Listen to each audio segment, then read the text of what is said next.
Okay, let's start with today's lecture. So everyone hear me clearly? Everyone? Okay, good. I am planning to switch to another online tour, Cisco WebEx, next week. So please bear with me using the BBB platform today. We are not going to view any video or webinar today, so it should be fine to use this platform without the technical issue that we had last week when we watched the movie.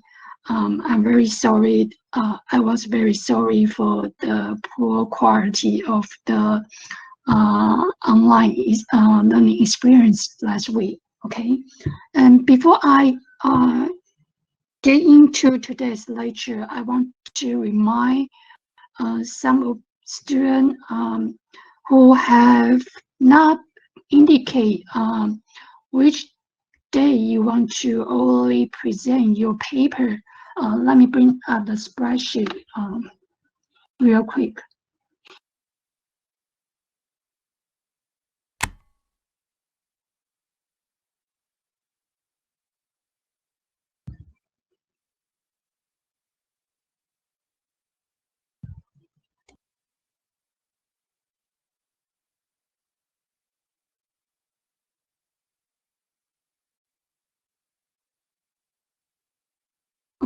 Okay, great. Most of students have indicate which day they want to present their final paper, but we still have a few students have not done this. Okay, let me see if that's not the one. Okay, this is the one. So you can see we have people indicate which day, June 18 or the June 25th, they want to do the oral presentation. And here we got those students with the highlight here, meaning you haven't indicated which day you want to present your paper. So please do so as soon as possible. Otherwise, I have no choice but assign you to either of the presentation day. Okay, is that clear?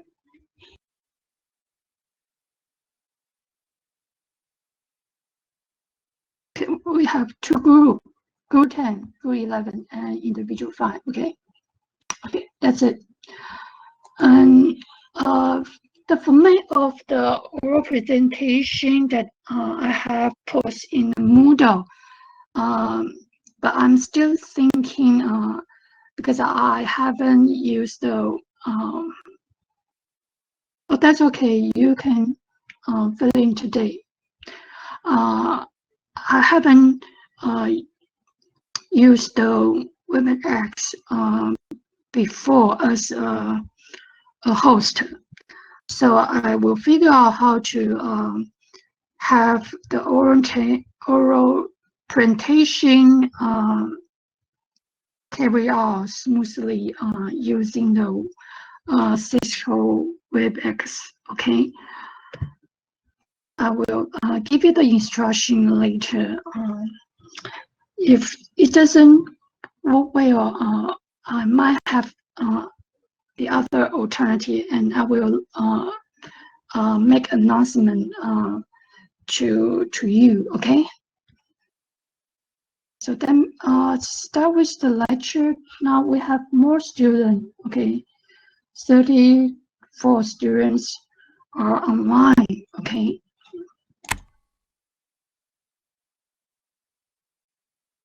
So today I'm going to talk about the second of the manpower policy. let me bring up the slide. Okay.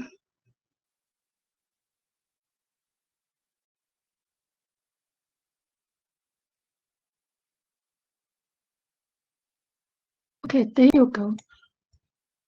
So this today's outline and publication. I just highlight the most important information to you today. Okay. Any questions? Okay. Let's see. Okay, we know there's a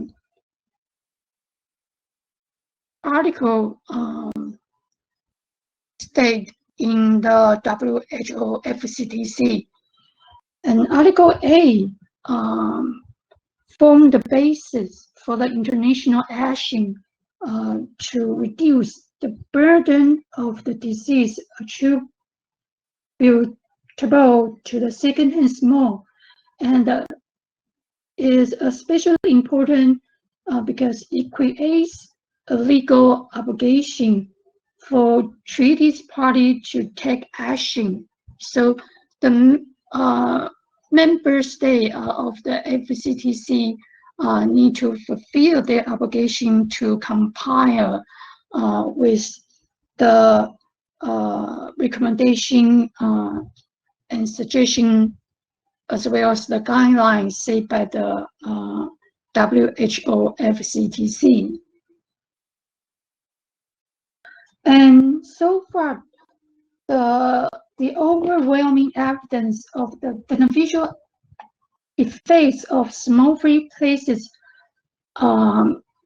underpin Article A of the FCTC Treaty, which includes the broad statement like scientific evidence has unequivocally established that exposure to the tobacco smoke causes death, disease, and disability. In Article A, it calls for each party, meaning each country or entity, should adopt and implement measures providing for protection for the exposure to tobacco smoke in indoor workplaces, public transport, indoor public policy, and other public places such as schools, restaurants, and bars, parks, beaches, and sport clubs. That is field hockey, football field, soccer field, and tennis field. Okay, why we need to include outdoor places like sport clubs, because the research has shown to us that outdoor smoke-free policy, a sports club, have significantly reduced adolescent smoking. Okay,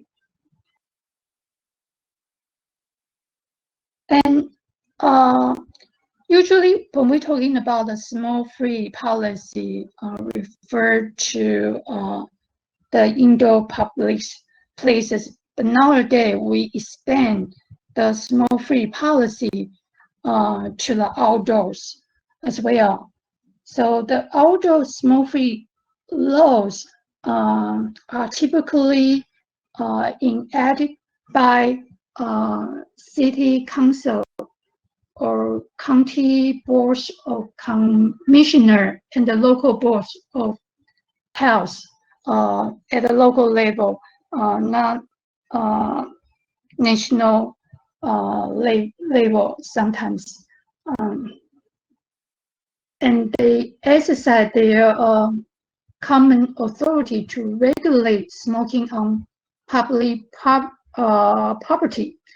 Often this kind of outdoor smoke-free laws are extensions of or amendments to the indoor smoke-free policies. So that would be much better to include outdoor smoke-free policy as a comprehensive smoke-free policy. Any questions?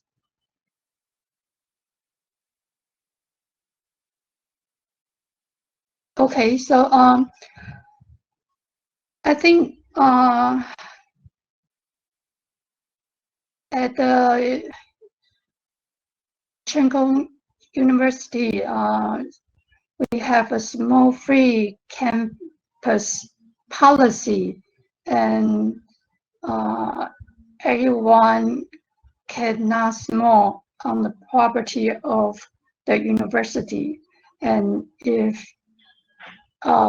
someone needs to smoke, they need to do this away from the campus. I think 100 meters or some kind of distance away from the property of the university. Okay, so hopefully we don't see a lot of cigarette bars just outside the campus, or see a group of people like students or teachers smoke because they are not allowed to smoke on campus. Okay, so I usually see a lot of people doing this when I was working in the United States. People, co-worker or other people, you will find that they those smoking worker will find what we call the smoking break time. They went outside the building and to smoke, and usually a group of smoking worker, they will find the time to smoke together outside the building, but it's still not the best practice for the smoke-free workplaces. So it would be good to have more strict smoke-free policy that just mentioned about anyone on campus cannot smoke, and if they need to smoke, they need to stay away from the property of the university, hundreds meters away. Okay.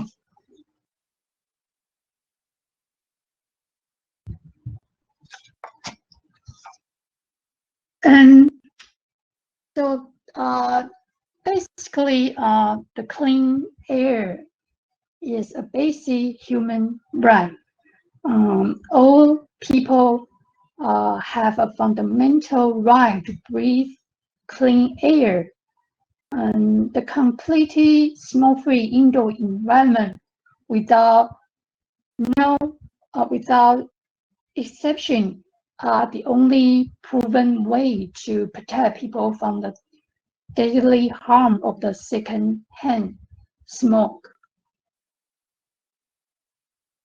And everyone deserves to breathe clean air, including outdoors. That's why many local government, even the nation, usually the local government like city or the county council, they started to implement outdoor smoke-free policy, and maintaining smoke-free parks, playgrounds, beaches, entryways, and outdoor eating area allows all the residents equitable access to clean and healthy public multi-use spaces. So I don't know if you have such experience. When I went to the beach in Caribbean countries, I forgot which country, Puerto Rico or some famous beaches. And when I smelled the smoke, then I went up to that person, the smoker. I kindly asked him, "Can you not smoke because my children has asthma? The secondhand smoke is not good for their health." But it took me by surprise. The person did not listen to me. Instead, she asked me to leave. If you don't want to smoke my secondhand, you should leave. Yeah, but I think that's a couple years ago. Hopefully, the smoking no change due to the outdoor smoke-free policy. Okay.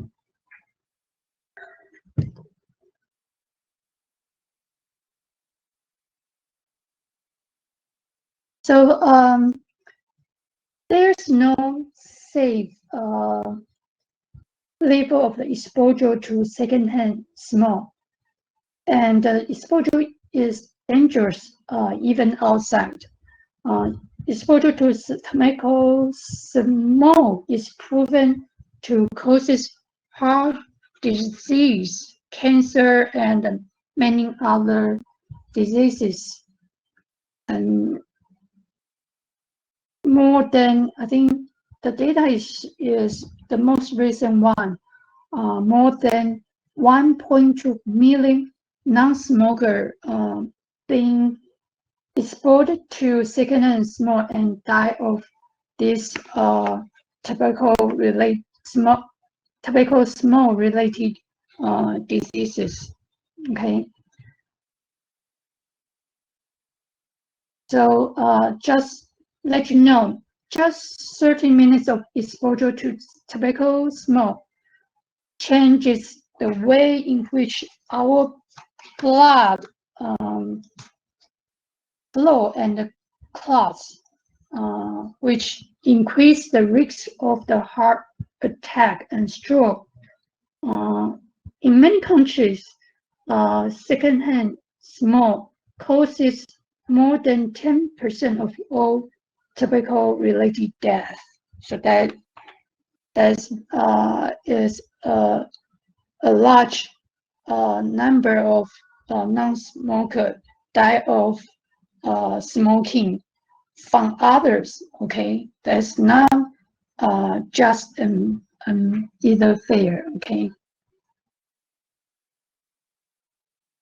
So only 1% smoke-free environment can protect people's health because they are effective only when they are comprehensive implementation, comprehensively implemented. And 100% smoke-free environment require the elimination of all smoking and tobacco smoke indoors.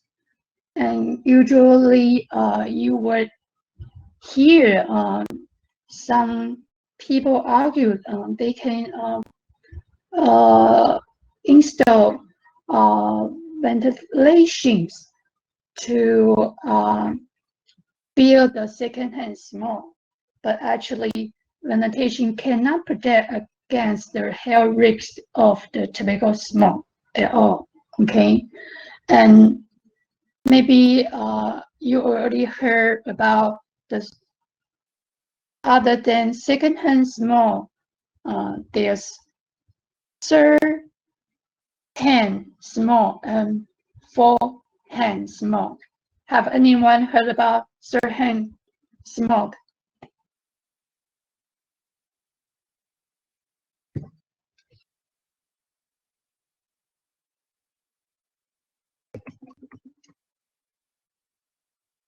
Okay.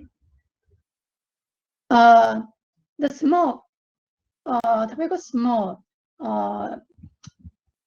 is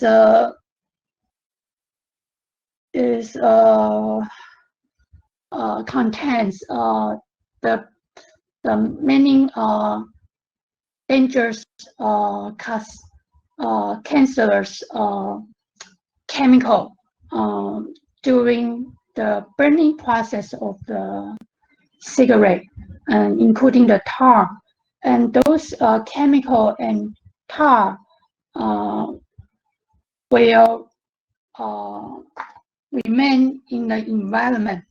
So when you heard about the PM2, that's a measure of the quality of air, and if one person smoke in a closed space, the PM2, the concentration, the PM2 will be much higher than those PM2 outdoor that is claimed by those environment science researchers. Okay, and those smoke will raise the residues will fall into people's clothes, furniture, everywhere in the room. So that's what we call third-hand smoke. If your clothes, someone smoke near you and smoke, you not only breathe in their second-hand smoke, you also the smoke will attach those particles among the smoke will attach to your clothes. And if you went into a smoking, for example, the hotel room oftentimes say is a non-smoking room, but there are some rooms allow smoking. And when you go into that kind of hotel room, which allow customers to smoke inside, you will smell the cigarette smoke, and those are the smell come from the third-hand smoke resident on the furniture, the carpet, and any the indoor stuff. Okay, so those, if you touch it and they become spread in the air, then you will inhale those third hand small particle. So you still at risk for your health. Is that clear? The third hand smoke? Okay, good. So it would be good always to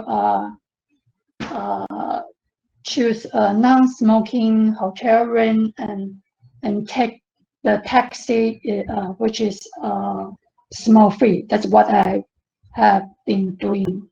Okay, even though it takes more time to wait for a non-smoking cab. Okay, but it helps your health. Okay.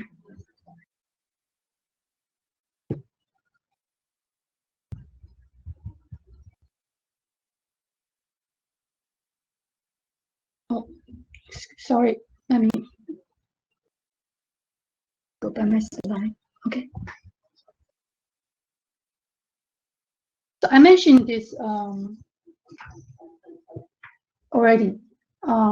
Protecting people from the tobacco smoke should be universal and comprehensive, and do not allow any exceptions. all people deserve health protection all the time. What I meant by the exemptions, meaning that maybe you see a restaurant or hospital,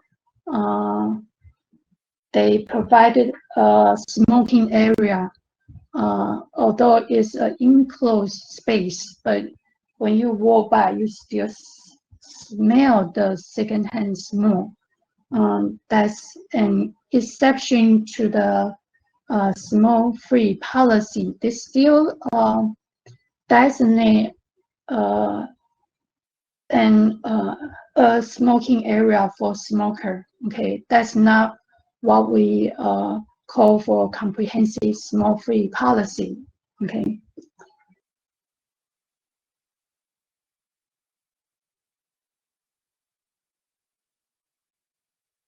So such exception to 100% smoke-free indoor environment, like permitting smoking in designated area or installing a ventilation system. This kind of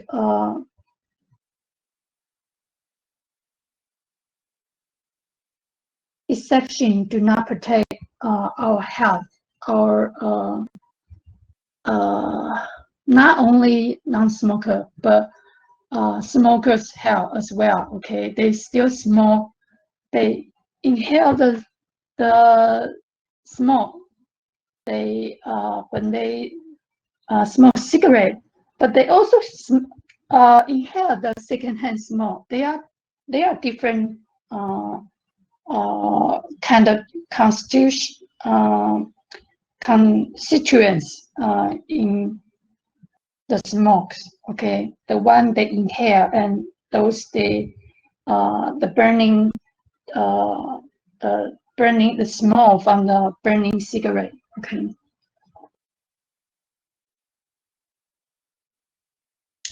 And the tobacco industry has acknowledges the effectiveness of smoke-free environment, and their own data show that exception to the 100 smoke-free environments can undermine the impact of such regulation.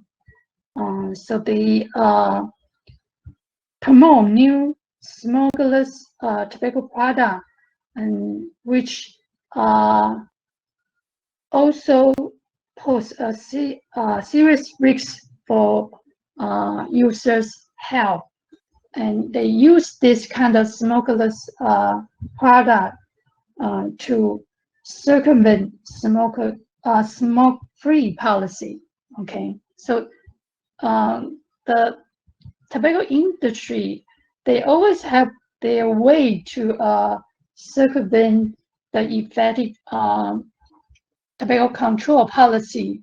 So as the tobacco control advocates and health professionals, we need to learn their tactic and find the loophole like that to have a comprehensive policy. For example, the smoke-free policy should also ban the smokeless tobacco product as well. Okay.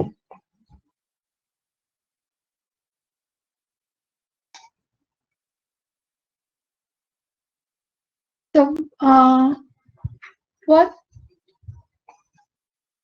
about people think of the smoke-free laws? Actually, I don't know if it surprised you.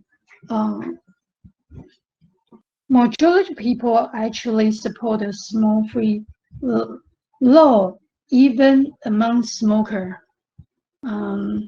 Maybe next time I should do a poll in class to see whether you support smoke-free law or not. Okay, and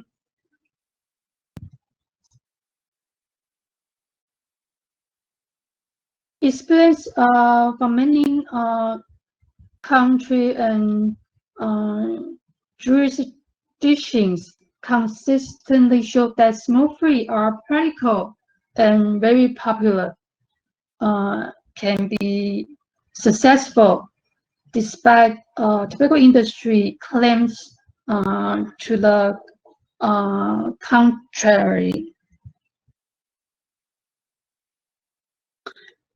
What they claim about, they would say that smoke-free herb business. However, a review of the economic effects of the smoke-free environment around the world concludes that smoke-free laws do not have a negative economic impact on businesses. In many cases, smoke-free laws have even had a slight positive economic impact. Why? Why do you think that smoke-free law can have a better impact on economy instead of the industry's claim about smoke-free laws would per business will cause less customers to go to the restaurants and bar. Anyone want to have a educational guess?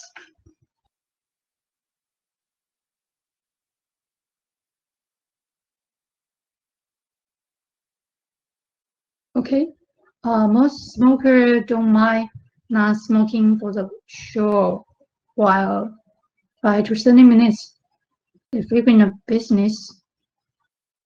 And even if they want to smoke, they can just go outside. Yes, that they still can go to the smoke-free restaurant, and if they have the urge or they need to smoke, they can always walk outside the business to smoke. And for the non-smoker, actually, this is a very welcome policy. Smoke-free restaurant are well received by the non-smoker. Just like me, I will not go to a restaurant with which allows smoker to smoke. But if the restaurant are smoke-free, then they can attract more non-smoker to comes to their business and spend money. So they have the business have a positive outcome in their revenue.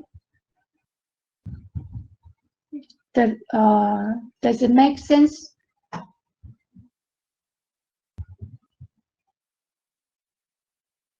Okay, we have 5 minutes. Let me finish up this slide. We can take a 10 minutes break.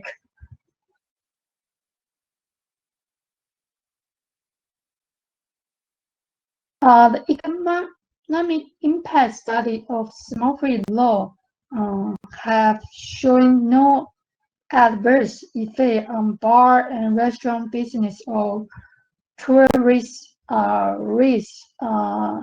tourism. Evidence of this type of the research can be used to counter false tobacco industry claims. So we can counter what the industry claim about the uh, smoke-free law would hurt business, will cause their revenue to decrease because customer, especially they refer to the smoker, they don't want to uh, their business, but instead you can see the other way. More non-smokers are willing to go to bar and restaurant and other smoke-free venue and business. Okay, let's take a 10 minutes break. We will continue the second session of the lecture. Okay, thank you. If you have question, you can send the message to the class or individually, okay, to me.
Okay, let's resume the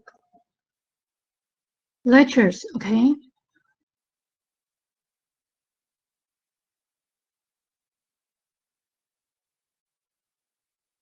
Okay, so um, smoke-free law protect workers' health as well. That's what we call smoke-free workplaces. Not just for the public places. Workplaces are needed to uh, implement smoke-free policy to protect workers' health. The primary purpose of establishing smoke-free workplaces is to protect employees' health. And the treaty, the International Covenant on Economic, Social, and Cultural Rights, ICESCR, is a multilateral treaty adopted by the United Nations General Assembly in 1966. The treaty recognized the right of all people to safe and healthy working conditions. Workers have the right to earn a living without endangering their health by breathing secondhand smoke. So this treaty has been introduced very early on in 1996. But you know what? Uh, right now, all the airplane, the campaign in airplane are smoke free. But you may not know because you are too young to take the flight when the time smoking is allowed in the cabin in the airplane. I remember back in the 1990s when I first flight to the United States and came back to Taiwan. I to different airlines, and the most infamous airplane. I mean, the airline companies are those which fly in and fly out Japan, because at that time the Japanese airlines are allow smoker to smoke in their airplane. So at one time, I think I took a flight on the Northwest Airlines, and I don't think this airline is already merged with the United Airline or some other major airlines. So at that time, I couldn't bear the secondhand smell where I sat. So I told to the flight attendants,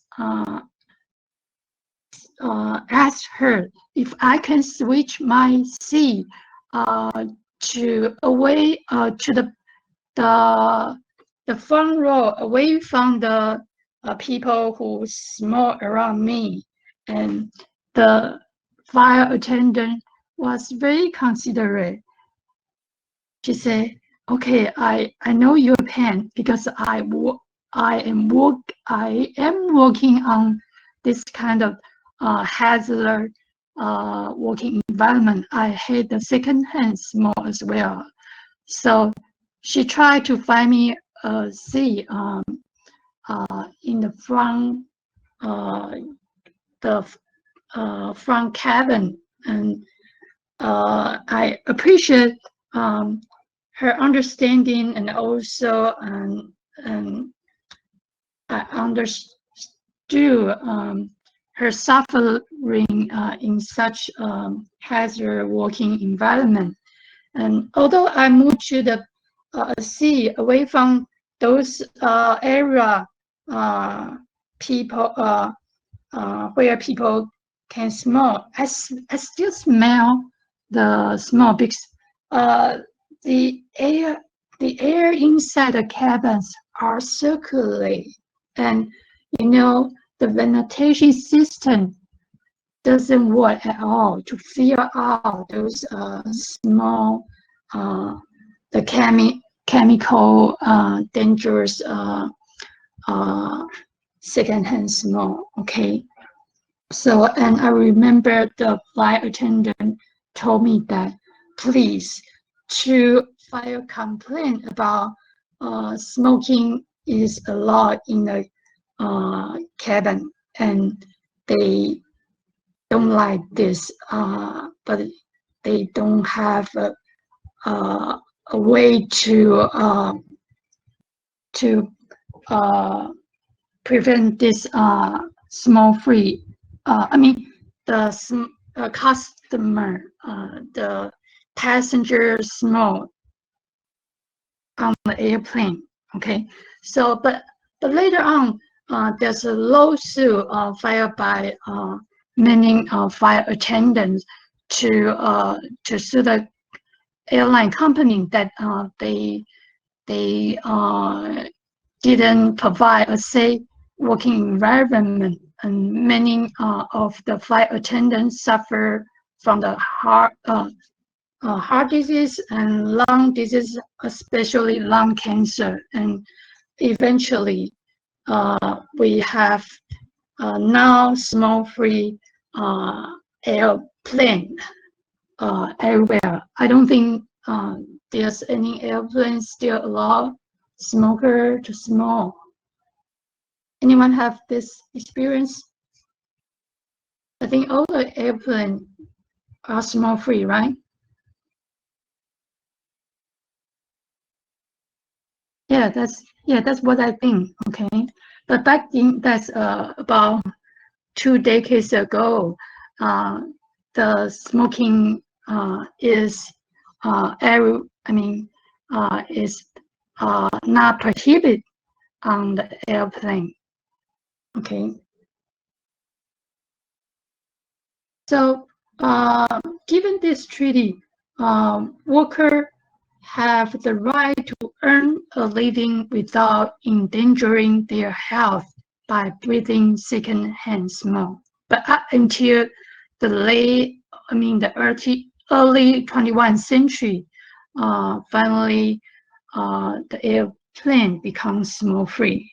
There's a long journey, okay, for the flight attendant and the crews to have a safe working environment without breathing secondhand smoke from the passengers, smoking passenger. Okay.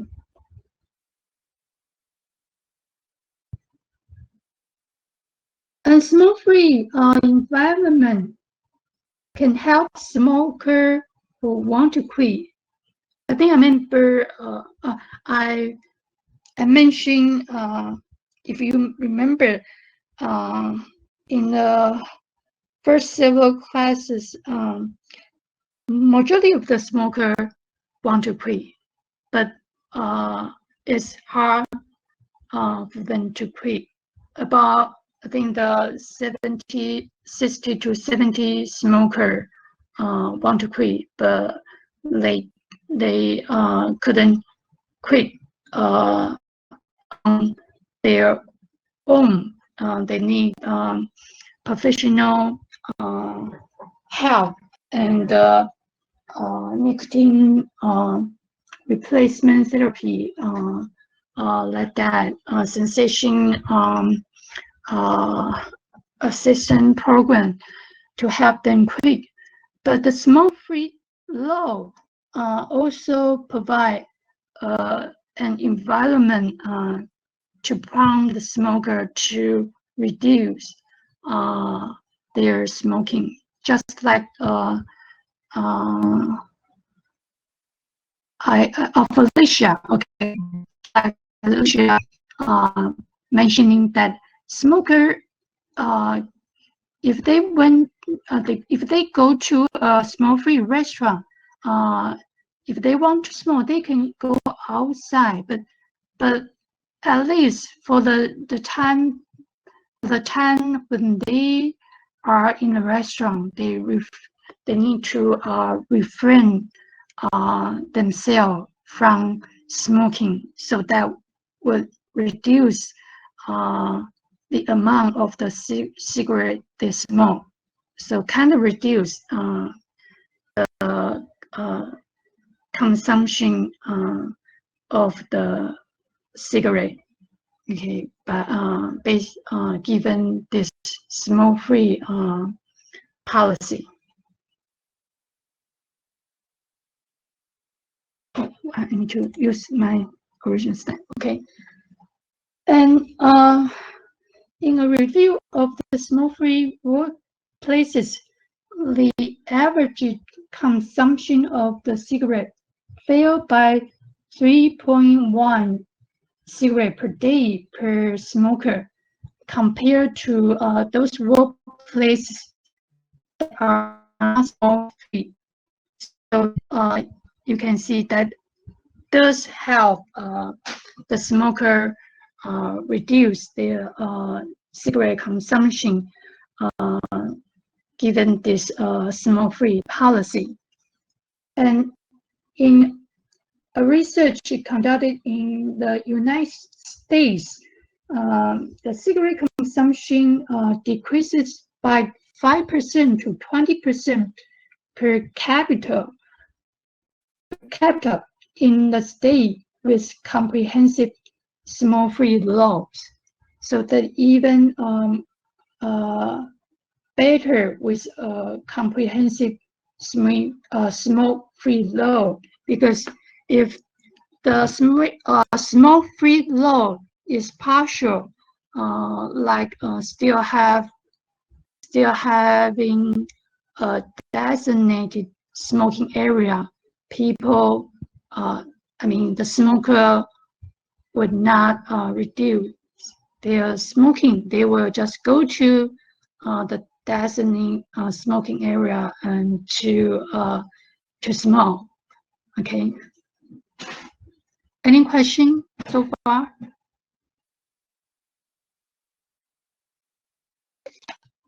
Okay, let's move on to the next slide. Okay. So besides the public place and the workplaces, we also need to think about the health of our children and the sick, as well as all the workers.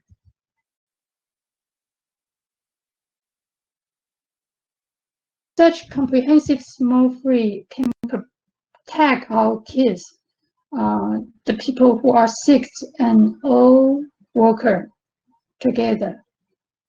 And it's relatively easy to gain support for protecting children and the sick people through smoke-free school and health care facilities like hospitals and clinics, where the policy, the smoke-free policy, is in place. However, the vast majority of people in most countries are employed by the private sector, private company. Therefore, it's very important for government to mandate all the indoor workplaces smoke-free to protect the largest number of people. Okay, so this required the government to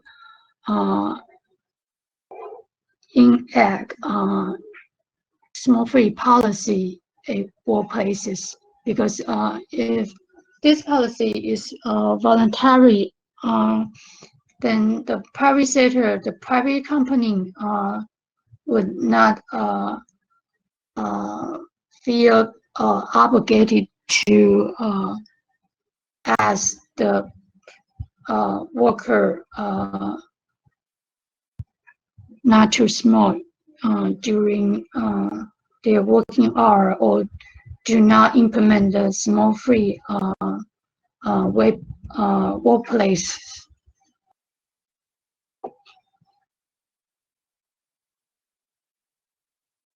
Again, I mentioned that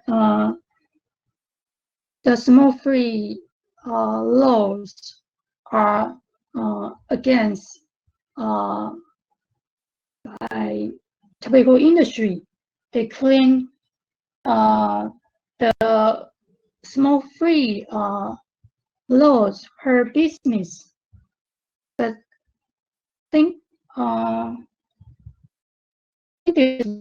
restaurants, bars, and other hospitality venues are also workplaces and should be covered by smoke-free workplace policy.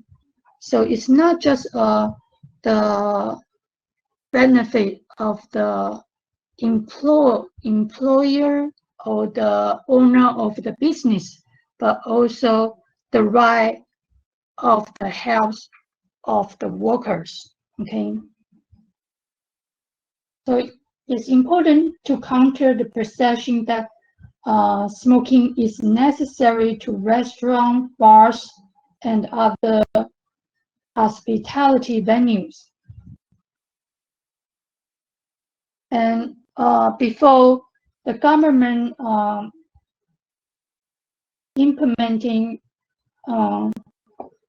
smoke-free policy, public opinion is very important. If the public opinion poll showing strong support for making restaurant and bar 100% smoke-free, then that can secure support for legislation among business and policy makers. Okay. So the next, you will think about what about children at home? So that leads us from smoking-free law to smoke-free homes, and also the smoke-free car as well. Okay. For children and adults who do not work as where most exposure to secondhand smoke takes places at home, like children and spouse who do not smoke, but the other partners smoke at home. Therefore, establishing smoke-free public places can encourage family to consider making their home smoke-free as well. This protects children and other family members from the danger of secondhand smoke. And studies have shown that teenagers who live in homes where smoking is allowed are nearly twice as likely to start smoking than those teenagers whose home where smoking is prohibited. Okay. And smoke-free law change our social norm as well. Smoke-free environment can change the social norm to make smoking less acceptable. So when there's a comprehensive smoke-free policy in the area or in the city or in the country, then you will see less and less people smoke, and that would create a social norm that smoking is not popular anymore, and even is not well received by majority of people. And this helps to further reduce both smoking and exposure to make tobacco smoke. Okay. Any question for the smoke-free homes? And other smoke-free policy also have include the smoke-free cars because parents who smoke, they oftentimes smoke in car where their children also sitting in car. So some country implementing smoke-free car as well to protect the health of children.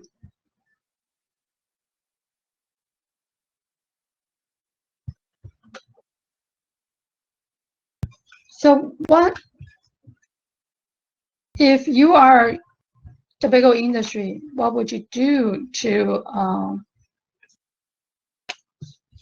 save your business from the smoking-free policy?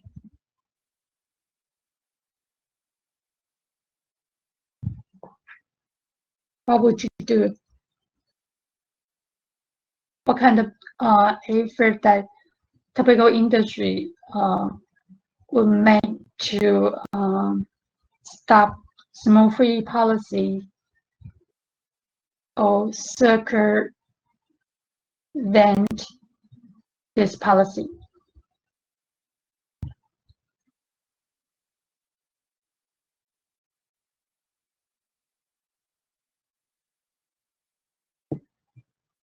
So from many countries' experience, the tobacco industries create many myths about smoke-free policy, just like the negative impact on economic for business. So they would cooperate with their allies, try to stop, delay, and weaken 100% smoke-free policy by interfering and misinforming at different stages of smoke-free policy development and implementation. Okay. So the myths like the threat, the economic loss continue to be spread by the tobacco industry.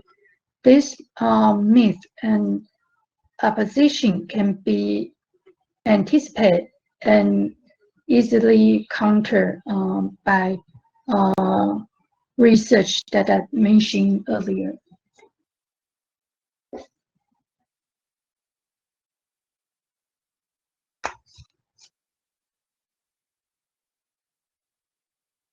So how do we implement smoke-free law successfully? Would it be difficult to implement smoke-free laws in public places, indoors, even outdoors. From the many countries experience tell us any country can implement smoke-free laws regardless of income level,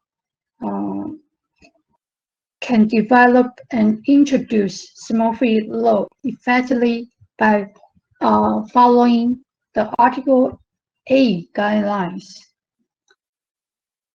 Experience in a growing number of countries and subnational areas shows it's possible to enact and enforce effective smoking ban. And here, there's a key word here, enforce. We have been talking about the benefit of the smoke-free policy, and now we're talking about the implementation. And at the same time, the enforcement is critical for successful implementation of smoke-free laws. Okay.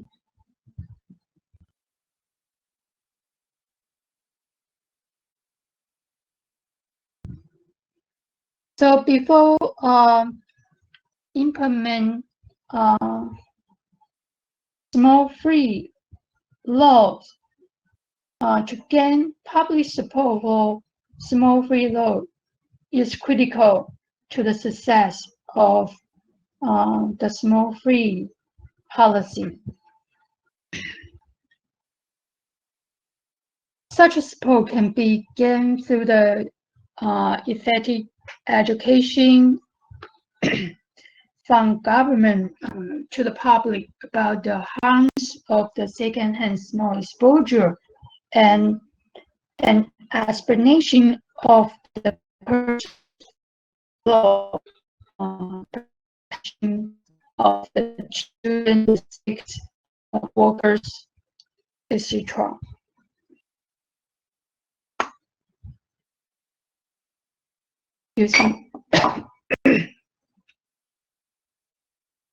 And health care professional and the non-government organization involved with health education, child protection, pregnant women's issues, and human rights are important allies in gaining support from both the public and political leaders. So the industry has their own ally, but on the other side, tobacco control advocates like health care professional and the NGO can work together to gain support from the public and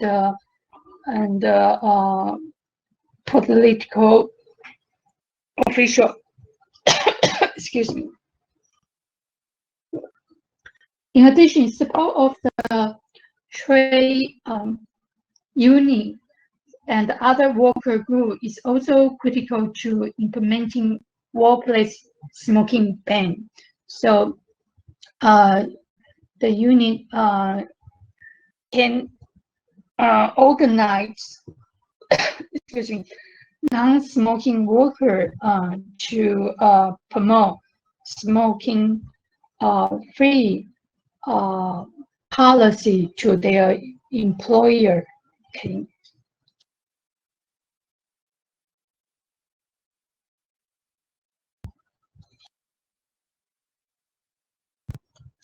Okay, I think this is the last slide of the policy about protecting people from tobacco smoke. Okay. Smoke-free legislation should be clearly written and comprehensive. there should be no exemptions, and there should be clear responsibility for enforcement. That means the law need to say very clear who is responsible to enforce the law. Is the health officer or police or any other public servant, okay, or any other workforces.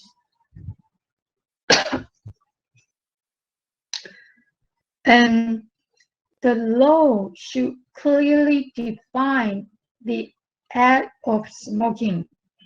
That's very important because what kind of product, tobacco product, is considered the product prohibited in the smoking-free policy. Okay, if the law do not include all kinds of tobacco product, then the industry will circumvent the smoke-free policy, promote their products that are not included in the smoke-free policy, like the one I mentioned, the smokeless tobacco product, because they don't create smokeless product do not have secondhand small issues. And recently there's other emerging tobacco product like electronic cigarette. In the beginning, the e-cigarette company advertised that their e-cigarette product can be used everywhere, even the places is smoke free, because when at that time the law do not include e-cigarette as a type of the tobacco product regulate in the law. Okay. And the law should specify all the indoor area covered and mandate posting the clear and animate notable signages that we often see a sign have a circle and the cigarette is in the middle. There's a prohibit smoking sign. Okay, now it could be the image of the just no smoking signage. The government agency responsible for the enforcement should be clearly defined, as well as the penalty for the violation should be also listed in the law. Otherwise, the law is going to be effective without effective enforcement, because people still smoke, even though the restaurant have the non-smoking sign, and no one is responsible to find the smoker who violate smoke-free laws. Okay, and also the other thing that I mentioned earlier about the social norm. If the smoke-free law is very well received and very popular among the citizens, then the smoking social norm will change. People would have a tendency to when they see someone smoking in smoke-free places, they will talk to that person, say, excuse me, sir or man, is not allowed to smoke here. Just like I did when I was in a beautiful beach, that if the smoking social norm change to smoking is not acceptable, then people would the smoker who violate the smoke-free laws would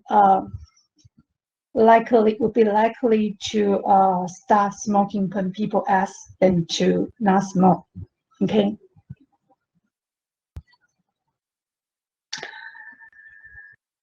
Enforcement is very important for the success of smoke-free law.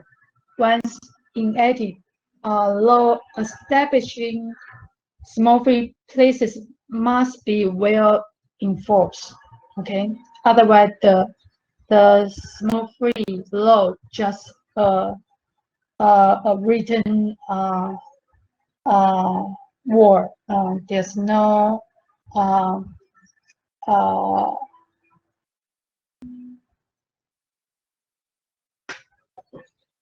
sorry, there's no effectiveness whatsoever. Okay, and an administrator, manager, or owner of a business or a holder of property, rather than individual smokers, should bear primary responsibility for ensure enforcement. With that said, because the enforcement task force cannot be anywhere, so the enforcement should also rely on the administrator, manager, or holder of property, because they are on the side and they can call the police or the health professional to come, or they can just talk to the people who smoke in their property or their business. Okay. And once there is a high level of compliance, it is usually possible to reduce enforcement measure just with regular monitoring, because people already get used to such policy. They can self-regulate where they can smoke and where they cannot smoke. Okay. Any question? This the last slide of the lecture about the second empower policy.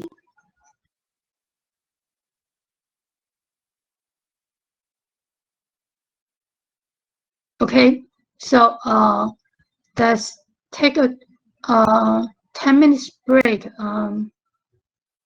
I will see if we can continue to talk about the third policy, or just allow you guys to have some time to work on your final paper, because I don't think that you will have I don't know. I'm kind of conservative about the COVID-19 pandemic. Uh, we will have the online learning until the end of the semester. So is I don't know. It's convenient for you guys to meet and discuss your final paper if you choose to do a group paper. Okay. That's take a 10 minutes break, and we will talk about what we're gonna do for the remaining time. Okay. Thank you.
Hello. Maybe some student didn't see that I was making a poll to ask you what would you like to do for the third period, and I give you an 3 options to show your preference. And there's only 18 responses so far, but we have 38. So that means 20 students didn't know or have not answered this poll. So please do so as soon as possible. I will review the outcome in 2 minutes, okay?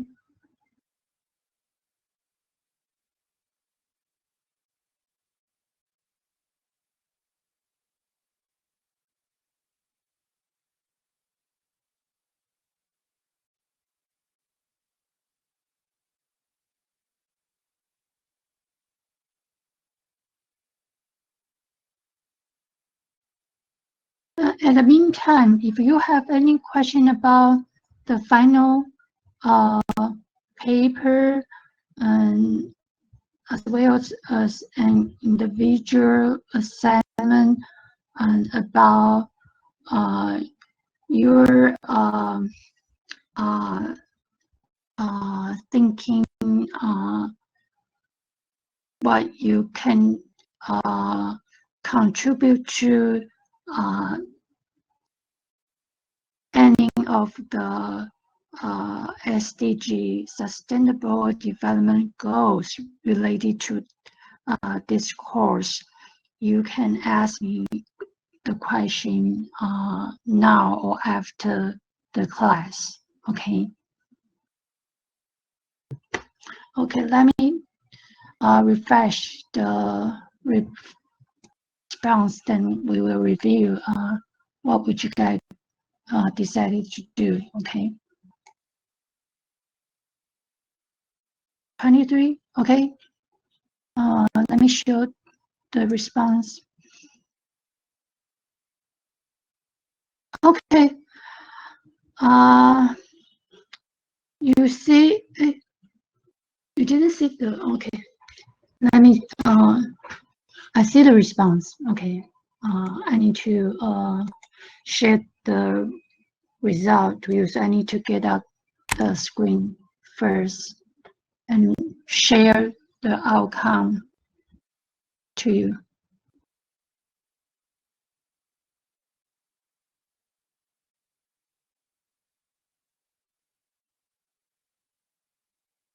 Can you see the outcome?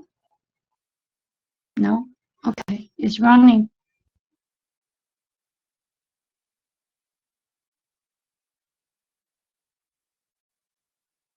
Okay, so given the 23rd students' response, the majority of students would like to work on the final paper at this time. So, okay, so let's do that, and I will stay online until 4 o'clock. Should you have any question about final papers and the other individual assignment about the SDGs, okay? If you want to work on the paper offline, you can leave the BBB platform now. If you have question, you can send me your question through the chat room, okay?